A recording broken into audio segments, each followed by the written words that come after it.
Teman-teman, malam hari ini saya kedatangan tamu yang sangat istimewa, teman-teman. Yaitu Pak Tata, ya. Nah, ini Pak Tata. Assalamualaikum Pak Tata. Waalaikumsalam. Masya Allah. Ini tamu saya malam hari ini beserta dengan Pak Suhada, ya. Nah, Pak Suhada, mereka berdua ini teman-teman, ya, dari Tebasan Dusun 3, desanya masih sama, Pantai Gemi. Mereka Dusun 3, saya Dusun 4 ya teman-teman ya. Nah, jadi saya ingin konfirmasi dengan Pak Suhada ya pada malam hari ini teman-teman. Boleh ya Pak Suhada ya? Ya, saya tanya-tanya sedikit ya. Gini Pak Suhada, yang setahu saya, yang saya kenal Pak Suhada ini dulu waktu masih anak 1 anak 2 kalau salah ya. Setahu saya Pak Suhada termasuk orang pasaran, kalau bahasa kasarnya preman lah. Nah, pergaulannya preman. Ya setahu saya, maaf ya Pak Suhada ya, pernah main judi kayaknya dulu. Bahkan sampai jadi hobi ya pada masa itu ya. Nah, tapi sekarang ini saya lihat Pak Suhada jauh perubahannya, Masya Allah, tabarakallah. Seperti sudah hijrah ya. Nah, sudah hijrah. Ya, mungkin sudah ikut pengajian.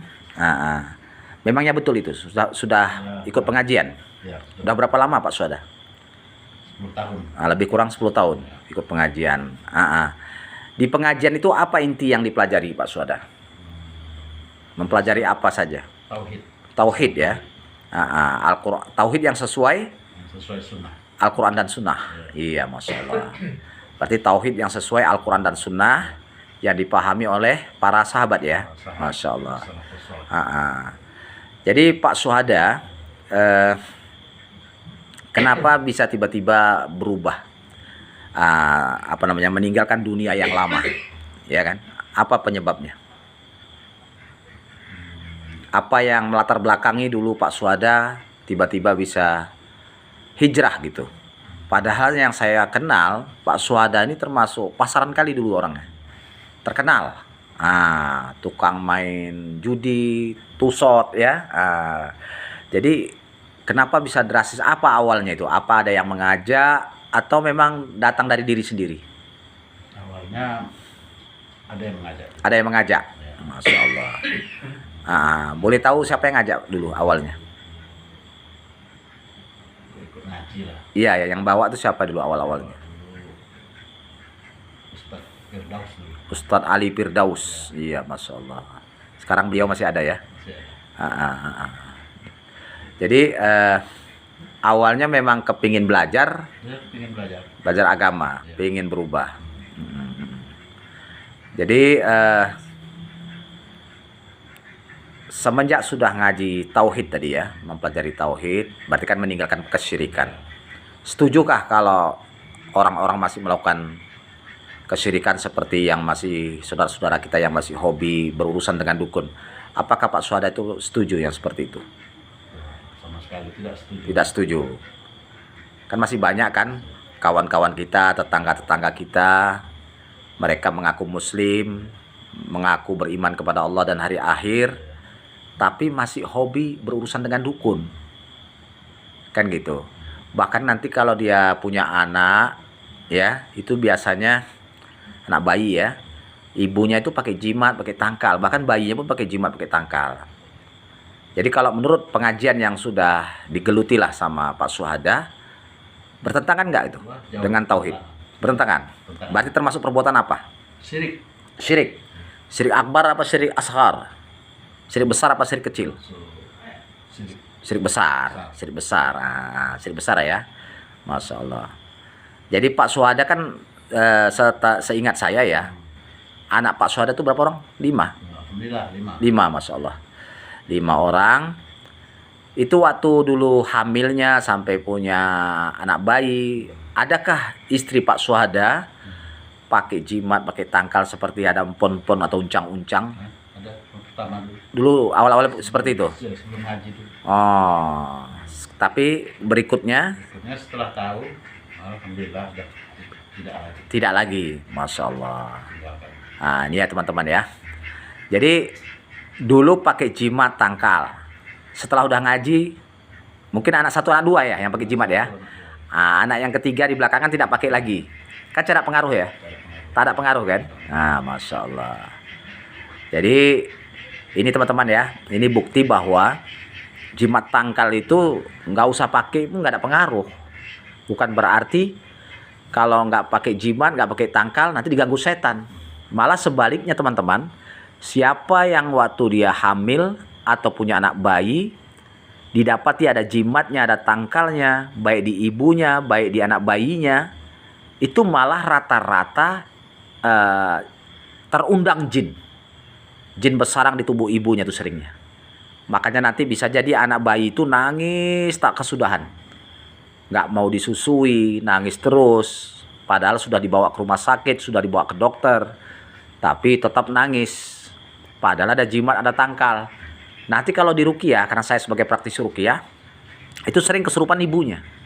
Berarti jinnya masuk di ibunya. Bahkan jin yang masuk itu seringnya kesurupannya ya teman-teman, kuntilanak. Padahal mereka bawa paku, bawa gunting, ya kan? Dengan alasan anti kuntilanak atau anti wewe gembel. Ini keyakinan-keyakinan orang-orang yang pakai jimat tangkal itu, ya. Bawa gunting, kan sering tuh ya. Bawa paku, alasan untuk anti kuntilanak. Bawa paku, bawa besi berani, tai besi, ditaruh di uncang-uncangnya atau di apa namanya, pon-pon tuh kalau orang Jawa bilang pon-pon itu kan. Selalu dibawa itu. Tempatnya selalu pon-pon kain yang dijahit itu yang seperti zaman-zaman dulu ya, uncang-uncang kalau bahasa Melayunya itu.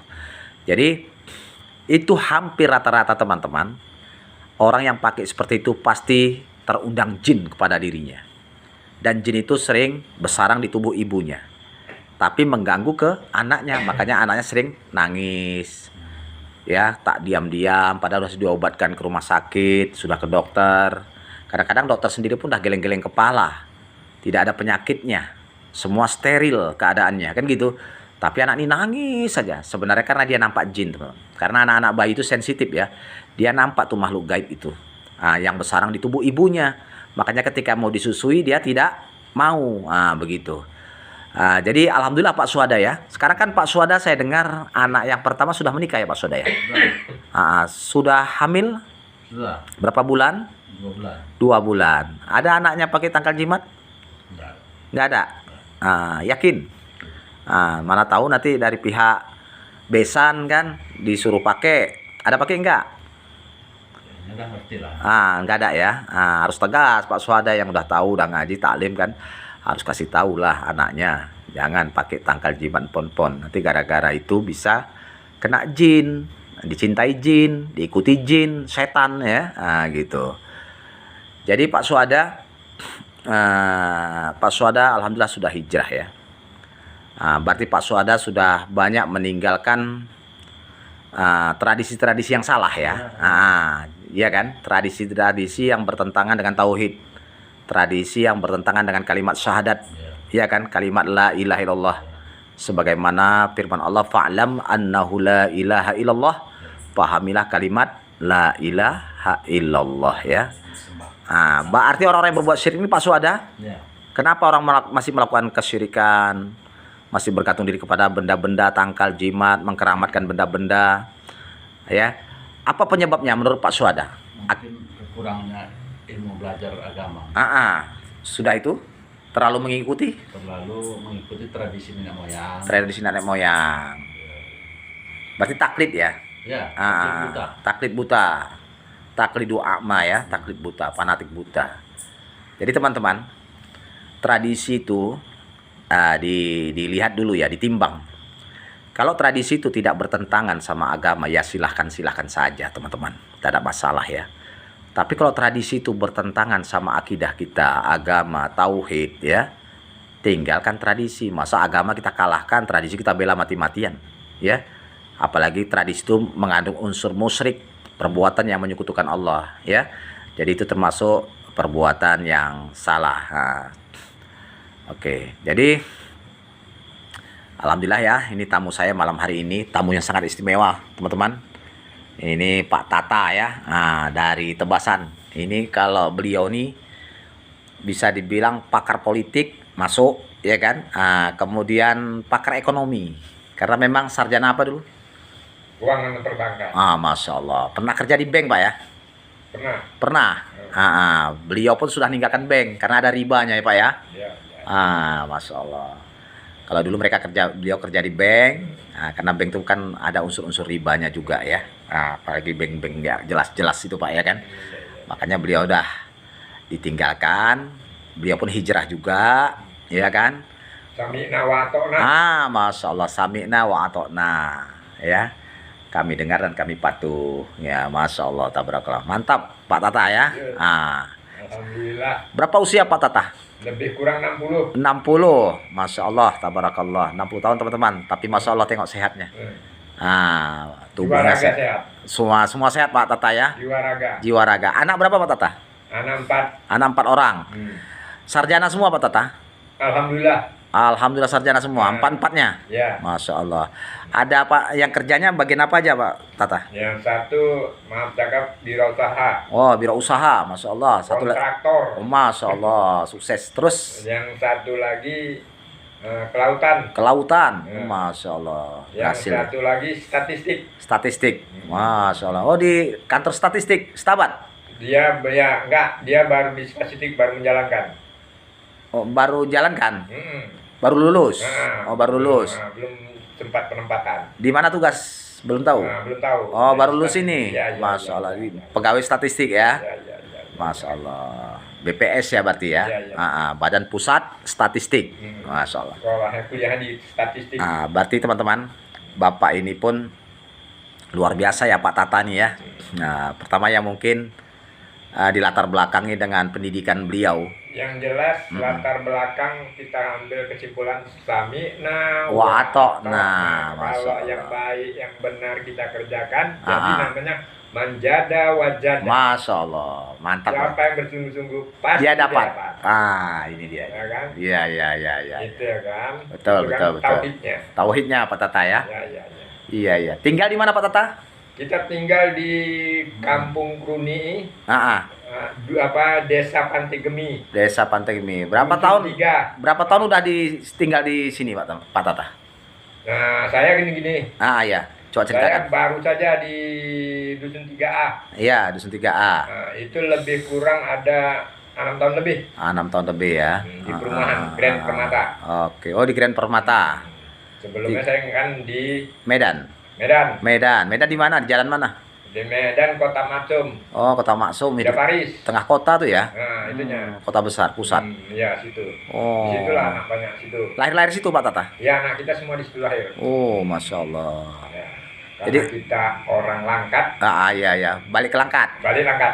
Berarti asal usul orang tua Langkat. Langkat. Di mana tuh Langkat? Langkat kita bilang Langkat Tamiang. Langkat Tamiang, perbatasan. Pangkalan Susu. Oh, Pangkalan Susu, Masya Allah. Ya kan? Kalau di Pangkalan Susu kenal orang-orang sama Pak Tata? Insya Allah memang kita situ. Oh. Jadi dari atuk nenek moyang kita orang situ. Bapak Melayu, Bapak Melayu, Mak mak ada Jawa. ada Jawa. Jadi maksudnya Jawa rasa Melayu. Oh, atau suku Meja. Nah, Suku Meja, Melayu Jawa. Iya. Yang jelas Jawa rasanya Melayu. Oh, Jawa tapi rasanya Melayu. Nah. Masya Allah. Mantap. Indonesia Raya. Indonesia Raya. Umur tadi berapa tadi? Lupa tadi. Lebih kurang 60. 60 tapi sehat ya, Masya Allah. Sehat. Alhamdulillah. Oke. Terima kasih banyak ya. Iya. Terima kasih banyak ya atas bincang-bincangnya. Semoga pertemuan kita malam hari ini Insya Allah diberkahi oleh Allah ya. Nah, oke ya, ini tamu istimewa kita ya malam hari ini. Itu aja teman-teman ya. Semoga semua membawa berkah ya, bawa berkah karena tamu yang datang ini tamu yang sangat istimewa. Kami pun sudah minum kopi, sudah selesai minum kopinya teman-teman ya. Tadi sampai langsung buat kopi. Pak Tata bawa apa namanya tadi? Kopi aren. Kopi gula aren. Kopi gula aren. Campur kopi. Kita campur lagi dengan kopi. Campur. Taruh teh. Masya Allah. Semangat. Semangat. Oke ya, demikian aja ya. Barakallahu fikum.